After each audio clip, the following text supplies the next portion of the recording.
Bien, chicos, vamos a ver ahora la clase de control de la respiración en la altura. Exactamente vamos a ver el HBR, ¿no? Que es la respuesta ventilatoria a la hipoxia. ¿Ya? Muy bien, entonces, ¿qué tenemos que saber de esta parte de la fisiología de la altura? Lo primero que deben recordar es que el aumento del volumen respiratorio, ustedes saben que el volumen respiratorio es 500 mililitros en condiciones basales. Si multiplicamos por 12 respiraciones por minuto promedio, tenemos 6 litros por minuto, ¿no es cierto? Entonces, ese volumen respiratorio aumenta, ¿ya? Y es la primera respuesta, correcto, importante que tenemos en los primeros días de la aclimatación. Así que estamos estudiando ahorita uno de los principales cambios que se tiene en la aclimatación a la altura, que es el aumento del volumen respiratorio. O sea, en cristiano respiramos más volumen, ¿ya? Entonces, ¿esto cómo se descubrió? Bueno, para que tengan una idea histórica, en 1911, Haldane, sí, el mismo que habló del efecto Bohr-Haldane, describió que los alpinistas, ya en la expedición Pikes Peak, describió que los alpinistas tenían una disminución del PCO2. Entonces él dijo, oye, ¿por qué está cayendo el PCO2? No sabía, pero era una forma indirecta de ver que estaba aumentando la ventilación mecánica o la ventilación por minuto, ¿correcto?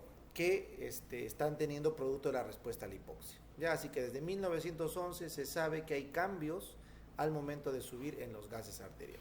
Muy bien. Recuerden que la respuesta ventilatoria a la hipoxia, o sea, este HBR que estamos viendo acá, no sigue una curva lineal, ¿correcto? No sigue una curva lineal.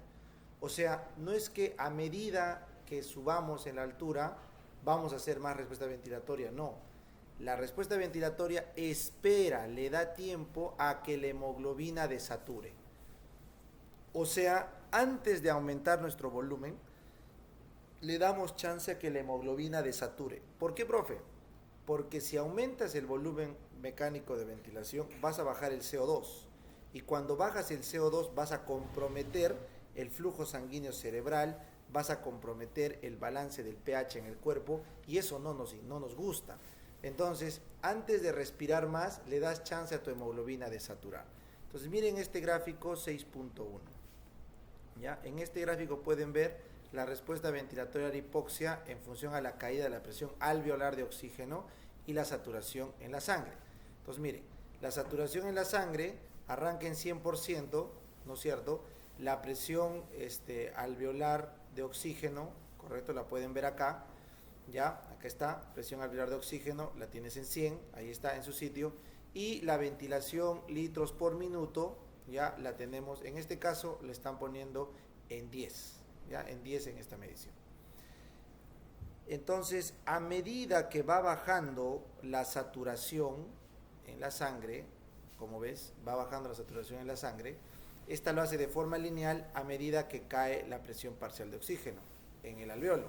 Entonces miren cómo linealmente la saturación responde. La saturación responde linealmente a la caída de oxígeno. Pero miren cómo la curva de la ventilación, que es esta de acá, correcto, esta de acá, no responde así. Esta curva no es lineal, miren. Tiene esta forma. Entonces, si ustedes se dan cuenta, todo este rango, bueno, vamos a poner un poquito más acá, todo este rango de acá a acá, de caída de saturación, ha ido sin una alteración marcada de la ventilación litros minuto. ¿Me entienden? Entonces tú te preguntarás, ¿por qué mientras la saturación ha ido cayendo no se ha alterado la ventilación minuto? Porque está esperando a que la hemoglobina compense. Entonces, cuando ya llega un punto límite, un punto crítico, que más o menos estamos acá en 75% de saturación, el pulmón dice, un momentito, la hemoglobina no está pudiendo aguantar, estamos desaturando bastante, recién activo mi mecanismo de aumento de la ventilación minuto. ¿Me entienden?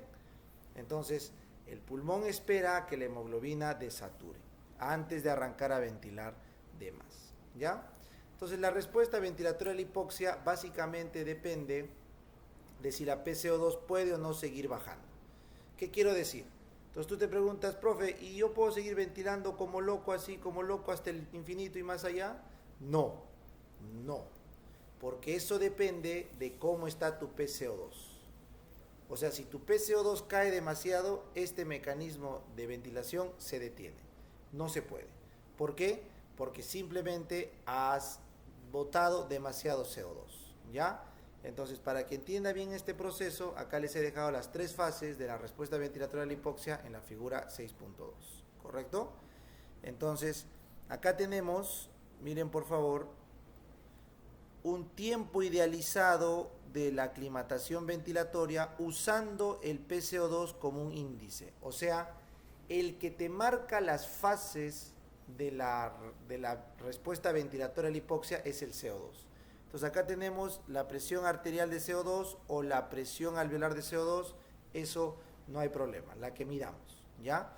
Entonces, miren, cuando estamos en 40, que es lo fisiológico, ¿no es cierto? Una presión de 40 milímetros de mercurio de CO2, arranca la hipoxia, ¿no es cierto? Entonces estamos al nivel del mar, ojo, porque estamos estudiando la respuesta a nivel del mar, todavía no estamos viendo la respuesta a la altura, estamos viendo a nivel del mar. Entonces cualquier persona a nivel del mar le arrancas la hipoxia, entonces este periodo de hipoxia aguda, que son los primeros 10 minutos, rápidamente va a tener que una HBR. En este momento, acá va a tener una HBR, una respuesta ventilatoria hipoxia. Vas a empezar a ventilar como loco. ¿Para qué, profe? Para subir mi oxígeno, pero lamentablemente en ese proceso bajo el CO2. Entonces, como ves, el CO2 de 40 empieza a bajar, ¿correcto? Empieza a bajar. Entonces, cuando llega a niveles de 36, 37, que ya son complicados para regular el pH arterial, entonces empieza el HBD. HBD significa el decalamiento, la descalación, la disminución de la respuesta ventilatoria a la hipoxia.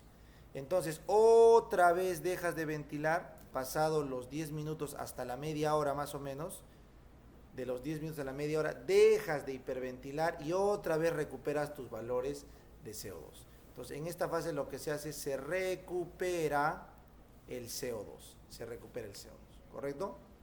Y finalmente, con el tiempo, obviamente, si es que sigues expuesto a la hipoxia, entonces el cerebro va a tener que hacer un ajuste. ¿A qué, profe? Un ajuste al sensor de PCO2. O sea, el cerebro va a decirle al bulbo raquídeo, oye bulbo, ¿sabes qué? Tu sensor de CO2 tienes que cambiarlo porque tenemos que ventilar porque nos estamos quedando sin oxígeno. Entonces, cuando eso ocurre, ya estamos hablando de aclimatación.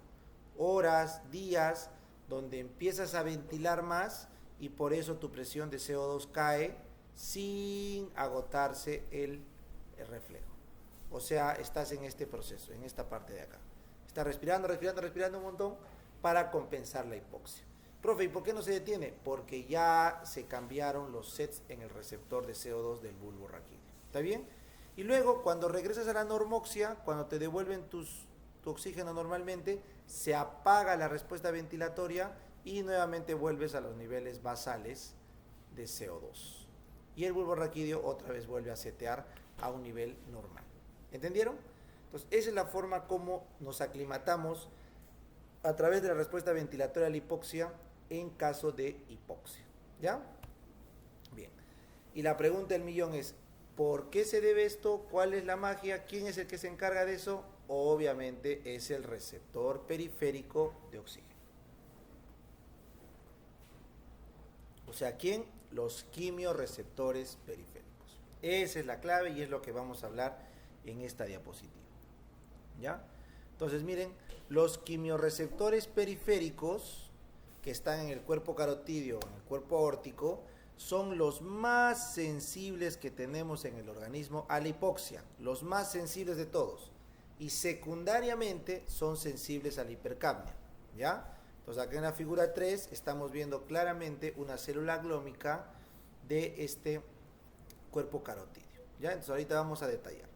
El cuerpo carotídeo es una estructura que tan solo pesa 10 miligramos, o sea, es recontra chiquitito, está ahí en la bifurcación de la carótida o está en la aorta, ¿no es cierto?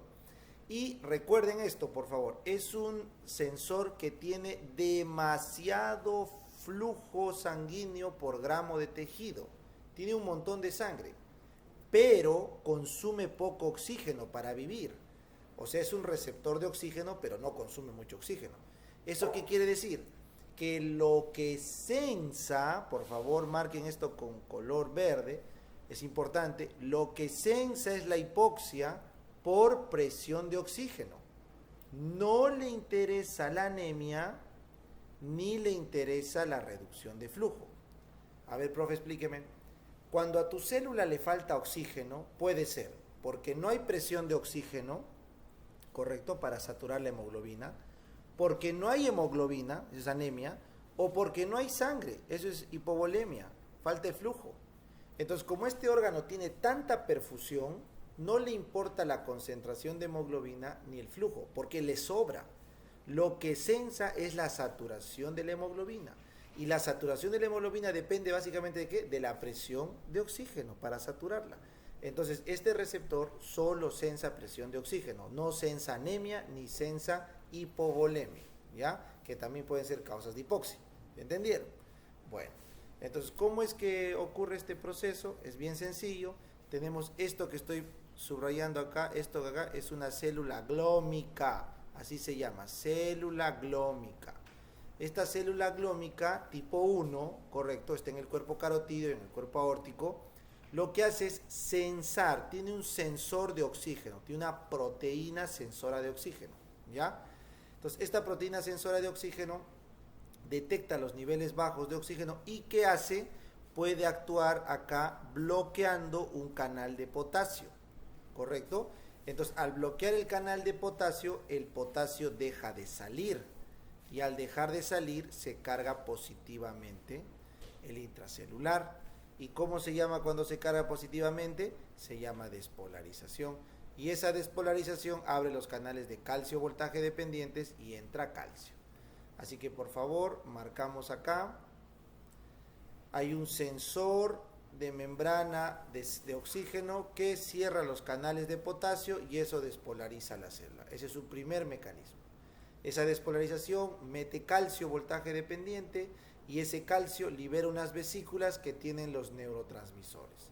Estas vesículas liberan neurotransmisores, correcto, que básicamente son estos neurotransmisores que ven acá, ya puede ser dopamina, puede ser noradrenalina, puede ser serotonina, puede ser acetilcolina, puede ser endorfina, puede ser ATP, etcétera, etcétera, etcétera. Así que acá les he dejado, se libera dopamina, noradrenalina, serotonina, acetilcolina, encefalinas, en ese orden, ¿correcto? En ese orden. Adicionalmente se liberan otras sustancias como ATP, sustancia P, etcétera, pero todo eso se libera. ¿Y eso qué hace? Se une a un receptor que está acá en esto, ¿correcto? Que viene a ser la fibra nerviosa aferente del noveno par, ¿correcto? Entonces, que va a terminar en el ganglio petroso. No se olviden, el noveno par, el glosofaringeo, termina en el ganglio petroso superior.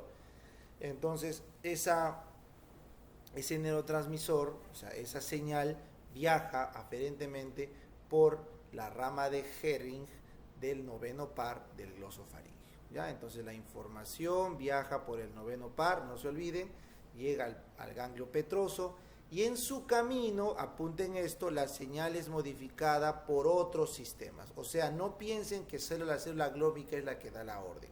Esta es la señal periférica. Pero a nivel del cerebro, miren, justo tengo un cerebro ahí, a nivel del sistema nervioso tenemos la regulación central. ¿Entendieron? Ya.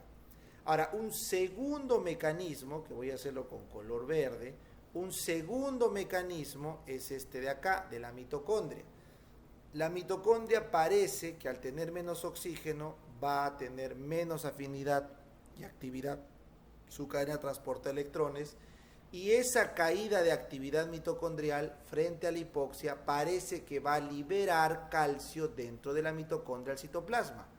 O sea, en cristiano, el calcio que está en la matriz mitocondrial va a terminar saliendo. Va a terminar saliendo y tenemos más calcio, pero en este caso calcio que se liberó del intracelular. Y con eso explicas otra vez la liberación de los neurotransmisores. ¿Entendido? Entendido. Finalmente, se cree que el NADPH, el óxido nítrico, oxigenasas del hemo también están implicadas en el proceso. Y finalmente, quiero que recuerden que si bien es cierto la respuesta de la célula glómica es al oxígeno, también se ha visto que responden al CO2, ¿correcto? 30% de la respuesta del CO2 y el pH se debe a los cuerpos carotídeos. Así que no hay que quitarle la importancia para la regulación del CO2. ¿Está bien? Finalmente, se ha visto que cuando una persona está sometida a hipoxia crónica, hay una hipertrofia de los cuerpos carotídeos por sobreexpresión del factor de crecimiento transformante endotelial o vascular endothelial growing factor, ¿ya? Que es pues el encargado de hacer hiperplasia de este tejido. Así que sí se ha visto que en la hipoxia crónica tiene que ver este sensor adicionalmente. Muy bien, entonces ahora sí nos metemos de lleno a entender en qué consiste este famoso control de la respiración a través del HBR, la respuesta ventilatoria a la hipoxia, ¿ya? Bueno, entonces primero que nada quiero que recuerden que la respuesta ventilatoria a la hipoxia, o sea, cuánto más respiramos por hipoxia, tiene varios métodos de medición. El más común y el más sencillo de hacer es aquel donde con un oxímetro te medimos la saturación en el dedito a medida que te vamos instalando una hipoxia. Entonces lo que hacemos es te ponemos o te sometemos a hipoxia y vamos midiendo en la mano cómo desaturas. Pero es muy importante que ustedes mantengan la PCO2 estable. Porque una vez que la PCO2 empieza a bajar, ya se alteró el mecanismo de la respuesta ventilatoria hipoxia. Porque ya entra a tallar el mecanismo de la respuesta a la hipocapnia. ¿Ya? Bien. Bueno, se ha visto que en gente de la costa hay una variación de 22 a 73% de la respuesta ventilatoria a la hipoxia según la edad. Una persona joven tiene mayor respuesta ventilatoria. Según grupos específicos, por ejemplo, los deportistas parecen tener una mejor respuesta ventilatoria y el uso de fármacos que puedan interferir la señalización del cuerpo carotídeo. O sea, la respuesta ventilatoria a la hipoxia no es igual en todas las personas, es bien variable, ¿ya? Todos ustedes ya saben, y lo voy a repetir y voy a marcar con rojo, que en los primeros días de la aclimatación a la altura hay una respuesta ventilatoria a la hipoxia que termina bajando CO2 para compensar la caída de oxígeno. O sea, metes más oxígeno a cambio de perder CO2, ¿correcto? Pero es justamente esta caída del CO2 que baja la respuesta ventilatoria. O sea, el efecto baja por la hipocapnia. Entonces, al haber hipocapnia ya no vas a seguir ventilando, ¿me entienden? Y eso es lo que vimos acá como este regreso a la normalidad relativamente, ¿ya? Bien. Pero, habíamos quedado también que a medida que crónicamente te expones, puede haber otra vez una adaptación de la respuesta ventilatoria, pero porque cambia el set central y por eso podemos seguir bajando la concentración de CO2 sin parar la respuesta ventilatoria. ¿Entendieron? Muy bien, es lo que hemos hablado, estamos repitiendo, ¿ya? Lamentablemente no se sabe el mecanismo, o sea, nadie sabe ahorita por qué ocurre esta respuesta ventilatoria desde el punto de vista fisiológico a detalle. Se cree que puede haber una respuesta genética a largo plazo que cambia los sensores o que el receptor central se altera, pero al final no se sabe por qué este mecanismo del HBR es agudo, se desactiva y luego se vuelve a activar, ¿correcto? Muy bien. Ahora, una cosa que sí se ha visto es que la hipoxia intermitente aumenta el HBR hasta un 43%. ¿Qué quiere decir? Que si yo voy constantemente, pero con periodos de descanso, o sea, hipoxia intermitente a la altura, voy a tener una mejor respuesta.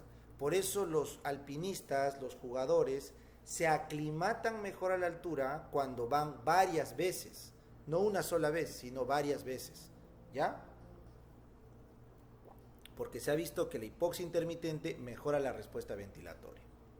Bueno, ahora, como dijimos que crónicamente la respuesta ventilatoria se ajusta, entonces hay evidencia de que los tibetanos tienen menor respuesta ventilatoria que la gente de las llanuras. O sea, una persona de la llanura tiene que tener una mayor respuesta ventilatoria que un tibetano, porque el tibetano ya está acostumbrado a la hipoxia, e inclusive se ha visto que los hombres andinos tienen aún una menor respuesta ventilatoria. Y tú dirás, qué bacán, profe, o sea, los andinos respiran poco a pesar que están a la altura, qué chévere.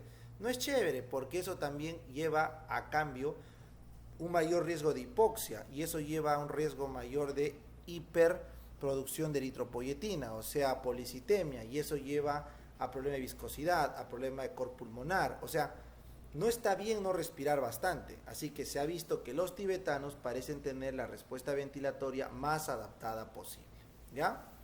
Cuando una persona de llano sube a la altura, no altera su respuesta ventilatoria a la hipoxia que tenía en la costa, así viva muchos años en altura.